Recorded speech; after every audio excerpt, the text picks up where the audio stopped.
Micro? Ouais. Ok. Bon. euh, Bonjour à tous.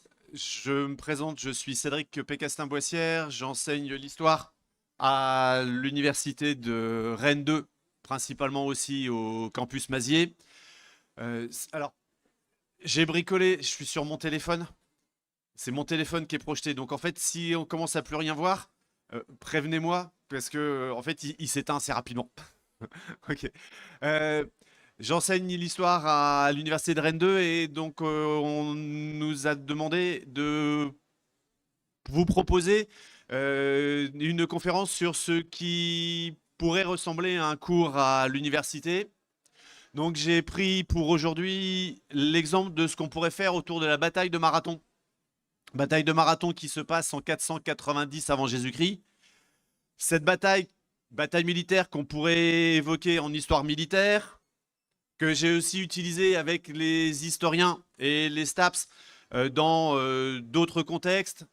Histoire de l'Antiquité, histoire du sport, antique et contemporain, histoire du 19e, histoire du début du 20e siècle, histoire de la Grèce, histoire de la France, histoire de l'Allemagne, histoire de l'Europe. Aussi un peu en histoire du tourisme, en histoire du patrimoine. C'est des choses que j'ai utilisées avec des historiens, avec des STAPS et avec des gens qui travaillent aussi en histoire du tourisme. Je vous propose de regarder cette histoire de marathon en faisant un peu tout ça, de l'histoire de l'Antiquité, de l'histoire du sport, de l'histoire contemporaine, et en partant du principe qu'il y a peut-être un certain nombre d'entre vous qui découvrent que... Bah, il veut vraiment pas, je suis désolé. Voilà. Donc il découvre que c'est une bataille et pas uniquement une course à pied. Donc je vais remonter à l'origine, donc au début du 5e siècle avant Jésus-Christ. À ce moment-là, la Perse, l'Empire perse attaque la Grèce dans le cadre de ce qu'on appelle les guerres médiques, parce que pour les Grecs, les Mèdes, ce sont les Perses. Les raisons de cette attaque, de cette avancée vers l'ouest de l'Empire perse sont multiples. Il y a des raisons politiques, il y a des raisons économiques, il y a des raisons de simplement d'impérialisme perse. Le conflit direct des guerres médiques dure de 490 à 479 avant Jésus-Christ. L'expédition de 490, la première, les historiens aujourd'hui estiment que les Perses sont à peu près 25 000 hommes sur 200 navires. Ils débarquent en septembre. Ils débarquent en septembre 490 au nord d'Athènes, à Marathon. C'est à peu près 40 km au nord d'Athènes. Les Athéniens décident de ne pas attendre derrière leur rempart et de repousser l'invasion sur la plage. Face aux 25 000 soldats perses, qui ne parlent pas tous la même langue, qui n'ont pas l'habitude de faire la guerre ensemble, on pense qu'il y a à peu près 10 000 soldats athéniens, 10 000 hoplites grecs, qui sont des soldats citoyens habitués à combattre ensemble. Les Perses ont un armement léger, tandis que les Grecs ont comme vous pouvez le constater ici, un armement lourd et des boucliers en métal. Le choc est important, les Perses ne résistent pas, s'enfuient dans la mer où ils sont poursuivis et massacrés et noyés dans la mer. Le bilan est aux alentours de 6400 soldats perses morts et 192, on a les noms, soldats athéniens morts. C'est pas ça tout à fait qui m'intéresse. Derrière, il y a la légende de Philippides, la légende de ce soldat et messager grec, Philippides, qui court 40 km entre Marathon et Athènes pour annoncer la victoire de Marathon et qui meurt en arrivant. Vous avez ici un tableau 19e représentant l'arrivée de Philippides à Athènes, qui donc apparemment s'est débarrassé de son armure au fur et à mesure qu'il courait. Et Philippides arrive à Athènes et dit « on a gagné » et il meurt sur place. Concrètement, ce n'est pas crédible. quel intérêt de courir à en mourir pour annoncer la victoire? Je comprends qu'on court et pour dire on a perdu, vous allez tous vous faire massacrer, enfuyez-vous et qu'on meurt, mais qu'on court pour annoncer une victoire, je comprends pas. En fait, c'est évidemment une légende inventée par un historien romain du IIe siècle après Jésus-Christ, Lucien de Samosate, un historien romain donc, qui a écrit 600 ans plus tard. Et Lucien a combiné deux courses, deux messagers. Et en fait, il y a eu effectivement un vrai coureur messager entre Marathon et Athènes, après la bataille. Un messager qui s'appelle Euclès. En fait, c'est pas sûr qu'il soit mort. Et on sait qu'il est arrivé, qu'il a annoncé la victoire, mais c'est pas sûr qu'il soit mort. En fait, au-delà d'Euclès, c'est... On va reprendre la carte ici. Donc, au-delà d'Euclès, c'est en fait toute l'armée athénienne qui est partie en courant pour protéger Athènes. Parce que l'armée perse a rembarqué aux alentours de Marathon. Ils ont pris les bateaux et ils sont descendus vers le sud pour faire le tour du cap que vous avez au bout et remonter vers Athènes. Donc en fait, il a fallu que toute l'armée grecque, toute l'armée athénienne qui était à Marathon, se replie sur Athènes pour aller protéger la ville d'un potentiel deuxième, et c'est encore arrêté, d'un potentiel deuxième débarquement des Perses. Alors en fait, on sait que l'armée a couru en 7 à 8 heures pour arriver à Athènes, alors que les navires perses ont mis une dizaine d'heures.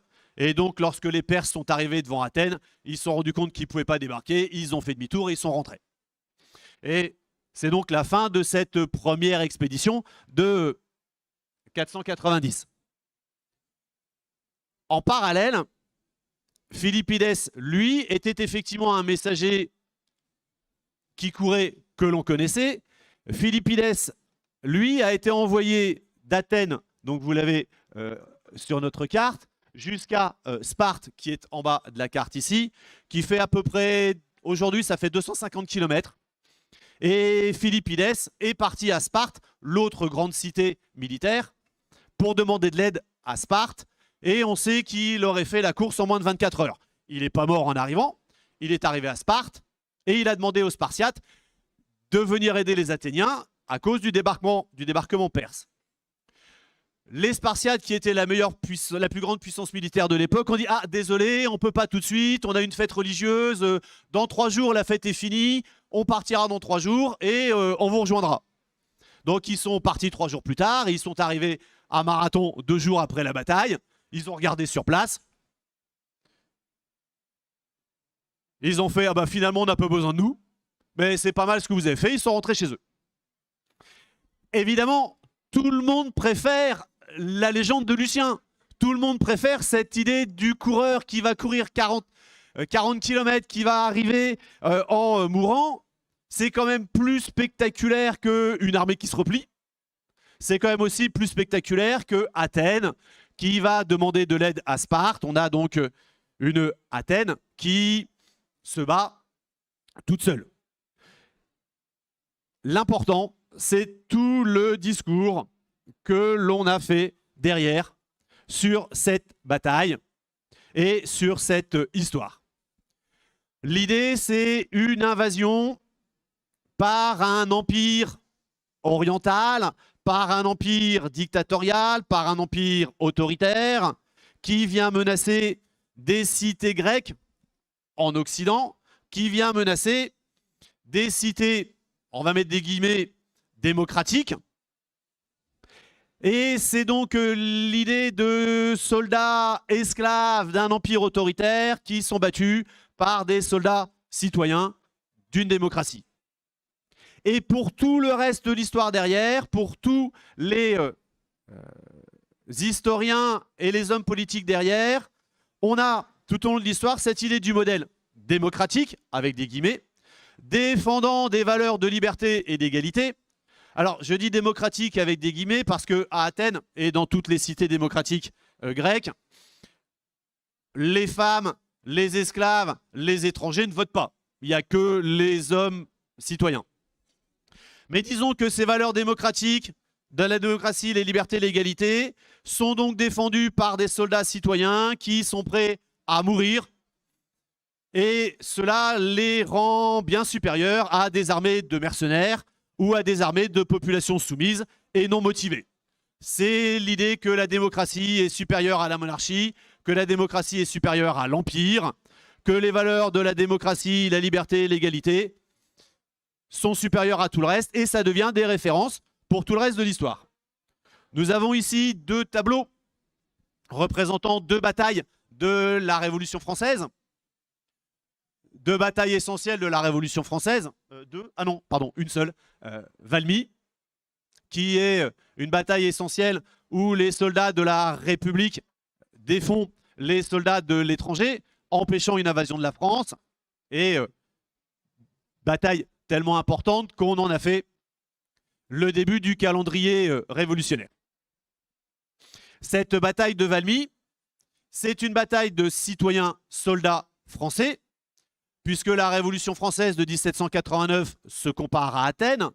C'est une bataille de citoyens soldats français qui se battent pour des idéaux de liberté et d'égalité, et ils sont capables de battre toute l'Europe, puisque pendant les guerres de la Révolution et de l'Empire, entre 1789 et 1815, la France, toute seule, bat l'intégralité du reste de l'Europe. L'histoire de Napoléon, vous voyez le film dernièrement, l'histoire de Napoléon, c'est la France quasiment toute seule. Il faut en 1815, pour battre Napoléon, l'intégralité de l'Europe, la Russie, l'Allemagne, l'Italie, la Grande-Bretagne, l'Espagne, il faut l'intégralité de l'Europe pour battre la France de Napoléon. Pour battre la France, en fait, Napoléon est empereur de la République. Pour battre la France de la République, pour battre la France de la démocratie, des idéaux de liberté et, c'est encore parti, et d'égalité. Je vais faire un nouveau saut dans le temps. À la fin du 19e, après de nombreuses tentatives ratées de recréation des Jeux Olympiques, il y en a plein, les Jeux Olympiques qui fonctionnent sont les Jeux Olympiques recréés par Coubertin à Athènes en 1896, et ils réussissent en grande partie grâce à ce que l'on appelle alors la course de marathon, et pas encore le marathon. L'idée de cette épreuve de marathon est une idée d'un historien. Faites confiance aux historiens pour avoir toujours de mauvaises idées.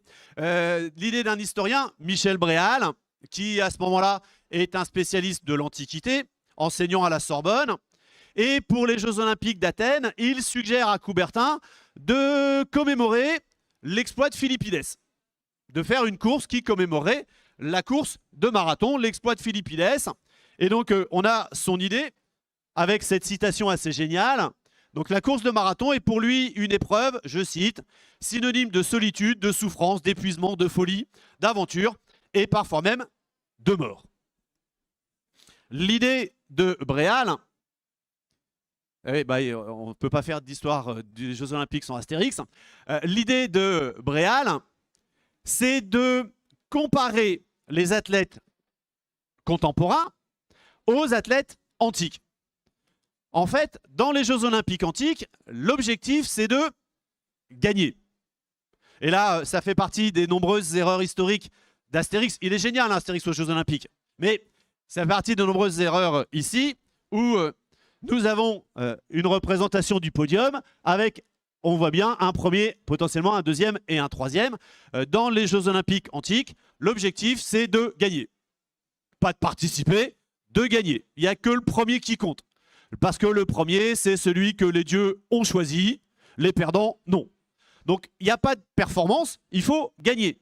Comme il n'y a pas de performance, il n'y a pas de record. Il n'y a pas d'intérêt d'enregistrer un record. Alors, d'abord parce que, on a un record qu'on connaît à peu près. Il y aurait eu au saut en longueur, alors qui est en fait un triple saut sans élan, bref, il y aurait eu au saut en longueur un dénommé Fialos de Crotone qui aurait fait 17 mètres en longueur. Mais en fait, on n'a pas enregistré son record.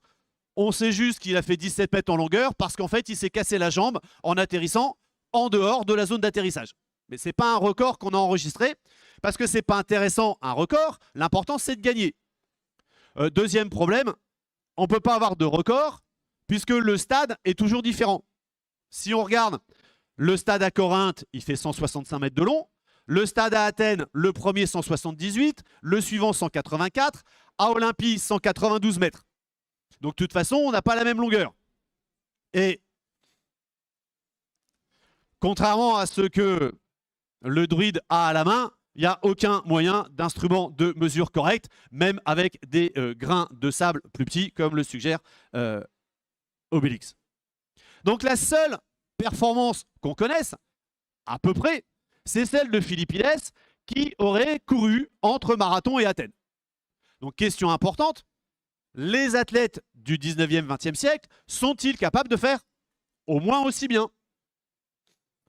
Donc on a à Athènes, en avril 1896, la course de marathon, qui fait alors 38 km entre Marathon et Athènes, pas 42, 180, je ne sais plus combien. Donc un athlète grec, Spyridon Louis, qui remporte la course de marathon en 2h58 minutes et 50 secondes pour ceux que ça intéresse, sous les applaudissements de 100 000 spectateurs à l'arrivée, dont de nombreux Grecs en délire, nous racontent les sources. Coubertin nous dit de Spyridon Louis qu'il est un magnifique berger vécu de la fustanelle populaire. La fustanelle, c'est la jupe qu'il porte là. La fustanelle populaire, et étranger à toutes les pratiques d'entraînement sportif. Il se prépara par le jeûne et la prière et passa, dit-on, la dernière nuit devant les icônes parmi la clarté des bougies. Donc la victoire de Spyridon Louis est pour Coubertin comme les victoires des athlètes de l'Antiquité, qui étaient donc très pieux, puisque là on a des références religieuses, qui en obtenaient donc le soutien des dieux. Et en même temps, Coubertin christianise les choses, puisqu'il compare Spyridon Louis à un chevalier du Moyen-Âge, puisque cette cérémonie-là ressemble aux cérémonies d'adoubement. Ce qu'on peut constater aussi, c'est que en 1896, la victoire de marathon, la course du marathon a été importante parce que les Grecs n'ont rien gagné d'autre, à part l'épreuve de marathon. Alors, petite nuance, on sait qui est arrivé, on ne sait pas qui est parti. On sait que Louis est arrivé, on n'est pas sûr qu'il ait pris le départ. Bon, il a gagné. C'est la victoire donc d'un Grec dans l'épreuve grecque par excellence, puisque c'est l'épreuve qui rappelle l'Antiquité grecque, faisant référence à un épisode que tout le monde connaît à l'époque, alors qu'ils ont oublié tout le reste de leur histoire antique. Et c'est une histoire qui fait le lien entre le sport, les Jeux Olympiques de l'Antiquité, le sport, les Jeux Olympiques modernes. C'est la justification. J'ai plus de son. Ah, c'est la justification pour Coubertin de la bonne idée de recréer les Jeux Olympiques. Pourquoi est-ce que Coubertin insiste sur la fustanelle? Alors que clairement, si je reviens un peu en arrière, on voit bien que Spyridon Louis court en tenue de sport. Pourquoi est-ce qu'on l'imagine en fustanelle? Pourquoi on insiste sur le fait qu'il est en fustanelle? La fustanelle est un habit traditionnel masculin grec. C'est aujourd'hui encore l'uniforme de régiment d'élite à Athènes, celui qui garde la tombe du soldat inconnu. C'est la tenue que portaient les soldats grecs lors de la guerre d'indépendance grecque contre l'Empire ottoman dans les années 1820. L'Empire ottoman est un empire oriental qui a conquis la Grèce, un empire oriental et musulman, qui a conquis la Grèce chrétienne au XVe siècle, qui a occupé la Grèce et qui incarne au XIXe siècle l'empire oriental autoritaire ayant réduit des populations en esclavage. Bref, l'Empire ottoman et le nouvel empire perse, la Grèce indépendante, est une Athènes revenue à la vie, une incarnation de la renaissance des idéaux démocratiques, sauf les femmes qui n'ont toujours pas le droit de vote. Et pour une bonne partie de l'Occident, dont la France, on a soutenu l'indépendance de la Grèce. Donc on a, avec cette victoire de Marathon commémorant la bataille de Marathon, une célébration de la Grèce moderne, incarnation de la Grèce antique, incarnation des valeurs occidentales contre les valeurs orientales, contre l'impérialisme oriental. Et bien sûr, on va aller jusqu'à la fin, un tout petit peu plus loin. À la fin du 19e siècle, la France se présente comme le modèle de la démocratie, de la liberté, de l'égalité en Occident, en ne tenant toujours pas compte du fait que les femmes ne votent pas. Et le contre-modèle pour la France, c'est le modèle de l'impérialisme oriental, c'est l'Allemagne. L'Allemagne qui, en 1871, s'est emparée de l'Alsace-Lorraine. Et lorsqu'il cherche à recréer les Jeux Olympiques en 1892, Coubertin écrit: l'Allemagne a exhumé ce qui reste d'Olympie, pourquoi la France ne réussirait-elle pas à en reconstituer les splendeurs? L'Allemagne a fait des fouilles à Olympie, la France va recréer les Jeux Olympiques. On va faire mieux que les Allemands. L'Allemagne a fouillé à Olympie, en fait, pour des raisons politiques et commerciales. Les Grecs n'ont pas les moyens de fouiller partout, donc en fonction des commandes qu'on leur fait, ils nous accordent des chantiers de fouilles. La France a Delphes et Délos, l'Allemagne, elle a eu Olympie. Coubertin replace donc les Jeux Olympiques dans la rivalité franco-allemande autour de l'Alsace-Lorraine. D'ailleurs, en 1896, à Athènes, l'Allemagne n'a pas le droit de venir. Il y a des athlètes allemands, mais pas l'Allemagne. Et on va terminer par les Jeux Olympiques de Paris en 1900. Jeux Olympiques de Paris qui sont mal organisés, avec des épreuves bizarres, comme, je ne vous mens pas, des épreuves de pêche à la ligne et de tir au canon. Un paragraphe. Et le marathon a remporté un énorme succès. On l'appelle le marathon des fortifs. Vous avez ici le parcours tout autour de Paris. Les fortifs, les fortifications de Paris n'existent plus, elles ont été détruites, elles ne servent plus à rien dans la guerre moderne. C'est là où il y a le boulevard périphérique maintenant, hein, pour ceux qui vont à Paris en voiture. Et le marathon des fortifs a été remporté par un Français, Michel Théato. Et donc la démocratie occidentale est ici symboliquement défendue par cette victoire sportive du marathon. Le coureur français qui vient protéger Paris par sa course du marathon contre l'Allemagne. C'est l'idée qu'on va pouvoir défendre Paris, voire reprendre l'Alsace-Lorraine, puisque à peu près en même temps, le Tour de France cycliste va aussi faire des étapes en Alsace-Lorraine allemande et qu'on fait des pèlerinages sportifs en Alsace-Lorraine allemande dans l'espoir de reconquérir l'Alsace-Lorraine à l'Allemagne. Donc on utilise ici encore le marathon comme symbole de l'Occident, de la France, contre l'Allemagne, impérialisme oriental. Merci de m'avoir écouté. Question ?